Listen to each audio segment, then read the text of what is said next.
les associe toutes les trois parce que tous les ans, on fête le 18 mai, on fête le drapeau, on parle de Dessalines, on parle d'Alexandre Pétion, on parle très peu de Catherine Fland.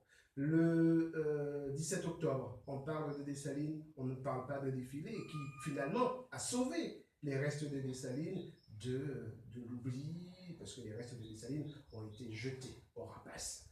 Et puis, on ne rend pas non plus hommage à Claire Heureuse, qui a suivi l'armée de l'indépendance sur les champs de bataille, qui a été une sorte d'infirmière avant la lettre, qui soignait donc les blessés. Et ces femmes-là, eh bien, j'ai décidé que c'était important de les associer de telle sorte que tous les ans, en plus de ces grands hommes d'Haïti, Toussaint Louverture, Alexandre Pétion, Jean-Jacques Dessalines, Henri Christophe, eh bien, il faut aussi qu'on parle de Marie-Sonne Dédé, Tédé-Basile, défilé, de Catherine Fland et de Claire Heureuse. Voilà mon objectif, voilà mon intention. Ce qui m'a procuré une immense satisfaction et même un plaisir en lisant ce livre, c'est qu'il y a 15 jours ici même, je traitais d'une sorte de faille dans l'histoire haïtienne en m'inspirant des études postcoloniales d'Achille Mbembe, où il expliquait finalement qu'il faudrait revisiter l'histoire, qu'il faudrait comprendre la colonisation avec un autre angle et qu'il faudrait désoccidentaliser les approches. Et c'est ce que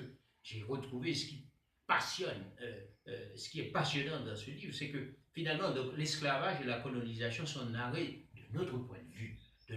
Et c'est dans ce registre, je pense, qu'il faut situer ce livre, et qui est au cœur d'un renouvellement même à l'intention de la recherche historique. Et là, j'ai envie de dire, est-ce que le théâtre vous paraît plus efficace qu'un essai historique pour essayer de saisir les contours de l'ombre historique? Oui, la réponse est oui, parce que dans un essai, il y a, je dirais, la conviction de l'auteur qui entre en ligne de compte. Et surtout, dans un essai historique, il y a aussi l'appartenance idéologique qui joue. Ce qui fait qu'on peut cacher certaines choses. Et dans l'histoire de Dessalines, cette affaire d'assassinat, on savait que c'était un assassinat. On connaît les causes de l'assassinat, mais ce qui n'a jamais été dit, c'est que cet assassinat a été endossé, assumé et revendiqué comme tel par celui qui allait devenir le chef du pays pendant une longue période. Pétion. Et le fait qu'il l'ait fait de cette manière-là, eh bien, on doit le dire, a scellé en quelque sorte le sort du pays, puisque eh bien, pendant un certain temps, il ne fallait plus parler de Dessalines, donc ne plus parler de l'empereur. Il a fallu attendre de longues années. Exactement, après 1843, mais avec beaucoup de difficultés. Donc il a en gros enterré Dessalines. Mais si j'ai insisté sur défilé, sur l'acte de défilé, parce que cette pièce vise à mettre l'accent sur les actes accomplis par ces femmes.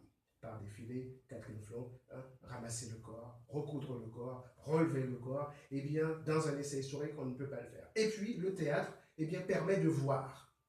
Et c'est ça qui est important. Et ce que je sais aussi par expérience, c'est que nos compatriotes, nos amis, ne lisent pas assez. Si je fais un essai, ça va être lu par une centaine, 200, 300, 400 personnes maximum. Si je fais une pièce de théâtre, elle sera vue par beaucoup plus de monde. Et puis surtout, les enfants pourront comprendre. Beaucoup plus de gens pourront endosser très vite cette histoire-là, se l'approprier, et bien savoir, faire connaître l'existence de ces femmes et surtout les actes qu'elles ont accomplis dans l'histoire.